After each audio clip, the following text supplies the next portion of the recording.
Oh my god, look at it. Look at Look at What the fuck? He's sitting, dude. He's having a seat.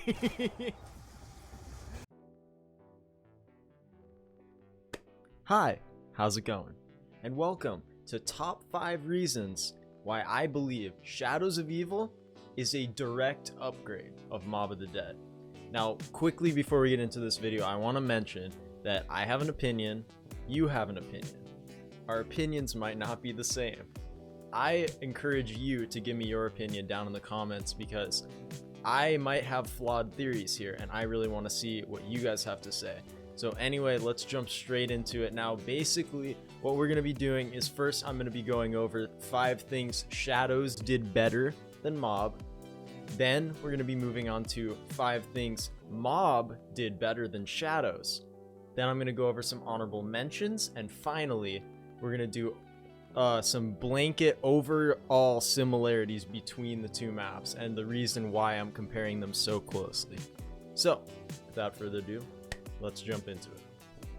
Now, let's jump into our first section, which is going to be things that Shadows of Evil did better than Mob of the Dead. Now, coming in on our number 5 spot, we're going to have dog rounds. And when I say dog rounds, what I mean are special zombie rounds that end in a max ammo. Now, as a whole, Black Ops 2 Zombies maps had no dog rounds in any of them, including Mob of the Dead. However, BO3 had just about every map have dog rounds in it. And they're not always dog rounds, but you know, in Shadows in particular, I'm talking about the flying parasites and then the the meatballs, and both of these are pretty much super easy enemies to take out. I mean, on low rounds, a widow's wine nade, if they even touch you, they just die instantly. And these are super helpful because when you're going for high rounds and you get into those really high rounds where one round lasts you a really long time, and then you change rounds and the next round is that special zombie round, that dog round, and you can just blow through it in like a couple minutes, and then you get a max ammo at the end. Now, it's huge because it'll cut your times in half. And not to mention that the wonder weapon on this map, Apothicon Servant, which I mean that thing has absolutely no ammo whatsoever, so you can take all the max ammos that you can get, man. That it's just absolutely, it's a must-have, and it's really sad that Mob didn't have anything like this. Now, coming in at our number 4 spot, we're going to have Afterlife and Beast Mode. Now, when Mob came out, Afterlife was a revolutionary mechanic. I mean, it was basically a step up above the Who's Who perk that we got in Die Rise, a much better version of it because it wasn't a perk. It was just something you had. If it was solo, you could store 3 and you could store 1 in co-op, which was pretty balanced, And basically, if you downed, you could just pick yourself back up. You'd go into this like ghost mode, and it was also there were boxes around the map where you could down yourself on purpose without losing your perks, and that would allow you to go around into special areas you couldn't access otherwise, and you get these shock boxes, right? And you would open doors, turn on perks, anything of that sort. And it was, it's a really cool feature. There's no power on the map, so it's, it's absolutely crazy to have such a neat thing in the game like that. But Beast Mode did it so much better because one of the complaints I think a lot of people, I know me personally, would have about Afterlife was that once you reach the end of that meter, you're dead. Like if you're in solo, you're just done. There's no quick revive on that map. So if you lose your Afterlife, you're literally just dead. But in Beast Mode, if you run out of Beast Mode, you just go back to being human. It's totally normal.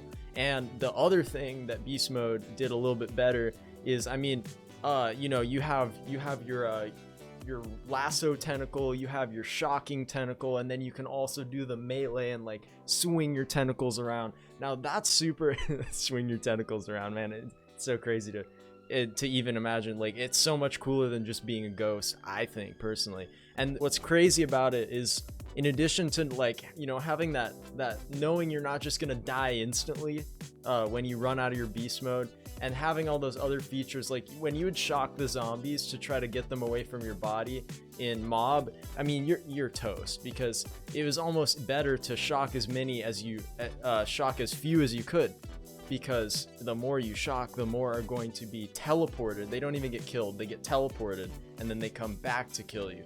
Now you can actually kill zombies in the beast mode, which makes it so much better for saving your skin in those tight situations, and that is why I think it is so much better.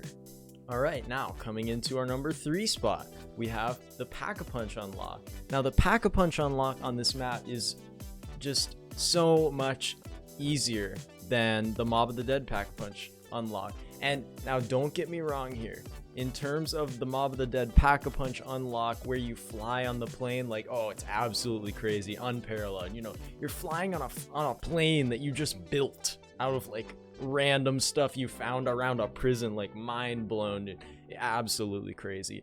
But the problem is it gets really repetitive. You know, you have 6 parts that you all have to do your individual little quests for, and it does get repetitive over time. It's not as replayable as Shadows is, where you only have those 4 gate worms you have to get.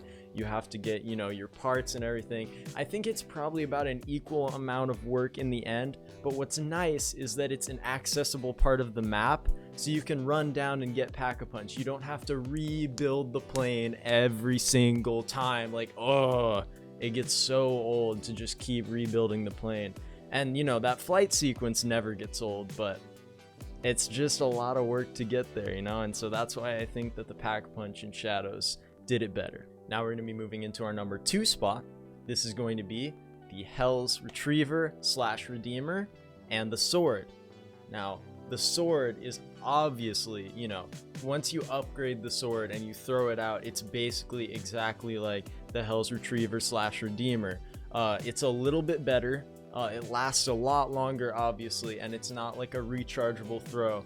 You have to, you know, charge it way up and then you throw it, as opposed to having the Redeemer, where you could just continuously throw that thing and get it back and throw it. They're both great in their own way, but what makes the Sword so much better is that you have also the ability to use it as an actual sword. You can swing that thing, you can destroy those zombies. If you're stuck in a corner, you pull that thing out, you are saved, man. You're golden. Now, the Hell's Retriever and Redeemer just couldn't do that for you. It just, you know, you couldn't get out of a tight spot. It was great for killing those zombies, even on high rounds, because it had infinite damage, but getting you out of corners, it just wouldn't cut it, and that's why I think the Sword did better. Alright, now, finally, we're going to be coming into that number 1 spot. And this is going to be the Wonder Weapon. Now, I think everybody can agree with me when I say that the Apothecon Servant is just the greatest Wonder Weapon to ever be in zombies. Ever. I mean, you know, you're stuck in a corner, you shoot it, you're fine. You got a horde of zombies, you need to kill them, you shoot it, they're dead. It sucks all the zombies in and then explodes and kills the rest of them. It's just absolutely crazy. The only complaint I have about this thing, and I think anyone has about this thing, is that it has just absolutely no ammo. Now, when we're thinking about our counterpart here, the Vitriolic Withering, aka the fully upgraded Acid Gat and Pack-a-Punch version of the Blunder Gat from Mob of the Dead, this thing was also a beast, but its damage was just not there. Like, when you got past round 40, that thing would start two-shotting, and then, you know, it's basically only good for getting you out of corners. Now, it does do that phenomenally well. If you have, you know, you got your Speed Cola, your Electric Cherry on that thing, you shoot it, it does a full reload, shocks the zombies, you're safe, man, you're good, you're golden, you don't have to worry about a thing. The only problem with this is that it doesn't kill the zombies anymore once you get past those high rounds, and the Maristagua just does, man. It's just absolutely phenomenal. Everybody would agree with me on that one, I think, and so that's why I had to put it at number 1. Alright, now we're going to be moving into things Mob of the Dead did better than Shadows of Evil. And coming in at our number 5 spot, we're going to have the setting.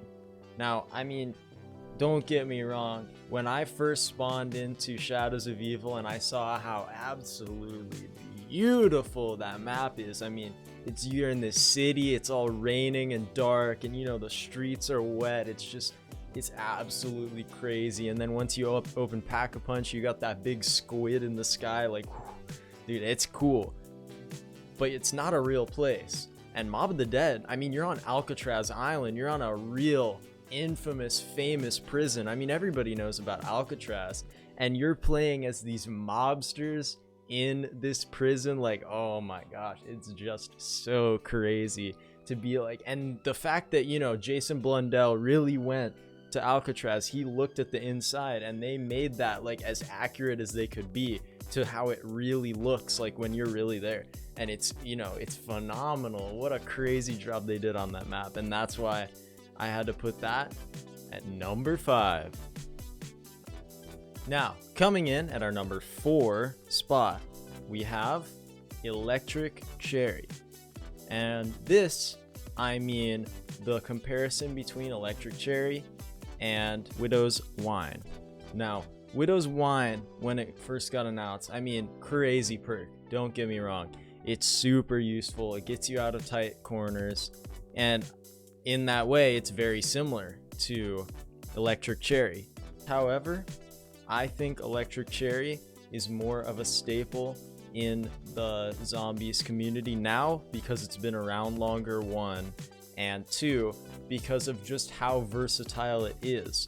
I've heard more people complain about having Widow's Wine equipped just because when you're trying to save a zombie, when you're trying to not kill a zombie and it hits you, when you're training and a zombie accidentally hits you, it messes up your whole train. It's almost a downside in that way.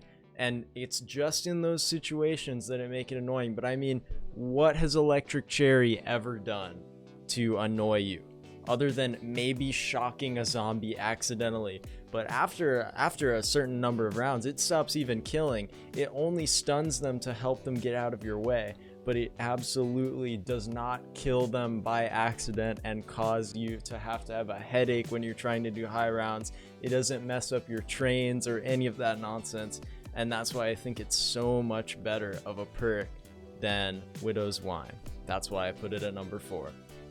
Now, coming in at our number 3 spot, this is going to be the bosses.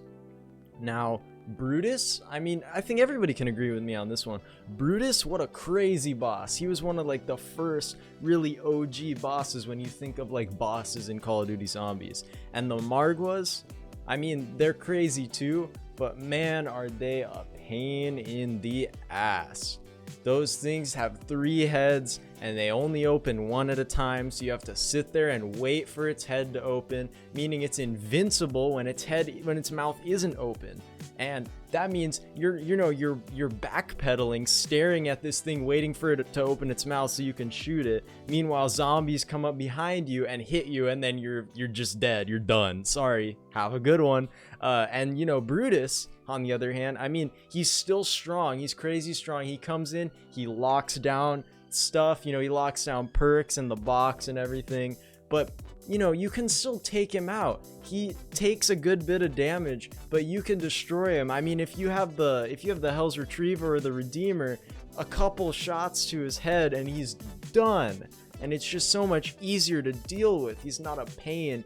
I'll tell you, when I do high round strats on Shadows, I get so annoyed when a Margwa spawns in because it absolutely just ruins the whole like setup that I have going for me, and I have to take a step back and run around the map trying to kill these stupid things. And I know there's like these little strategies you can do, like getting the Civil Protector, but it's just not worth it, man. They just should have made a better way of dealing with Margwas than like that cheesy strat, and that's why I had to put it at number 3.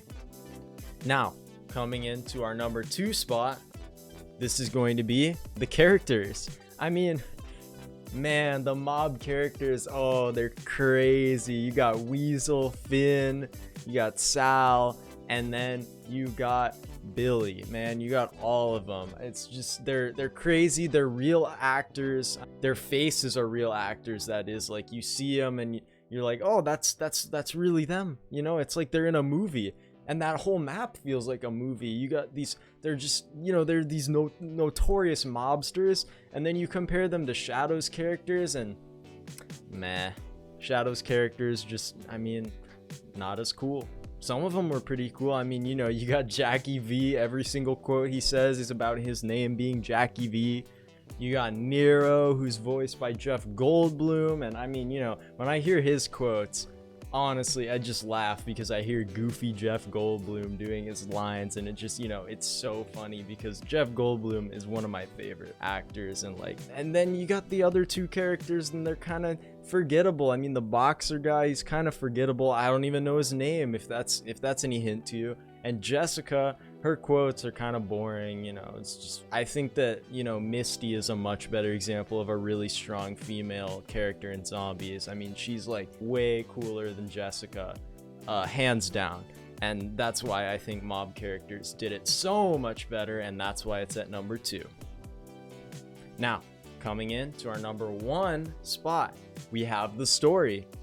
I mean, you know, can I even, do I need to talk about this? I mean, the story in this map, Mob of the Dead, oh my, is it insane. You are 4 mobsters in prison in purgatory for crimes that they committed, the horrible things that they've done. They are paying for it now by fighting zombies in an eternal unbreaking cycle on a purgatory of their own prison. Now, I mean, crazy, right? And then you start talking about like the whole thing with the blood vials and the connection it has to the Primus crew and the Ultimus crew for that matter. Don't get me wrong, I love that cutscene. He comes in, he's like, thank you and goodbye, and then he just dips out. Like it's funny. But I really think everybody can agree with me that in general, the storyline of Mob of the Dead, it's just out of the park, man. They did such a great job with it, and that's why I had to put it at number 1. Now, before we go ahead and end this video, I want to go over a couple honorable mentions real quick. The first one's going to be the music. The music on both these maps, it's just, oh, it's perfect. You got the different areas with different music. On one hand, you got this dark, depressing, but beautiful composition for Mob of the Dead. When you enter different areas, you got your own unique sounds and audio cues, and they just did a phenomenal job with that map. But then on the other hand, you got Shadows of Evil with that crazy jazz that we all know and love. Every round change, you know, those crazy jazz chords, and who doesn't like that kind of music? I mean, it's kind of a broad, everybody enjoys it, and it's just, you know, you got the Shadow Man laying down his quotes in the background over these absolutely crazy chords, and it's like, I couldn't distinguish one from the other. I thought they both had a perfect place in their own maps, and they both did a great job. And then our number 2 that I wanted to mention was the Easter eggs for both of these maps. They're both crazy good. The Easter egg on Mob ties into the story so well with the whole idea of the purgatory and everything and breaking the cycle.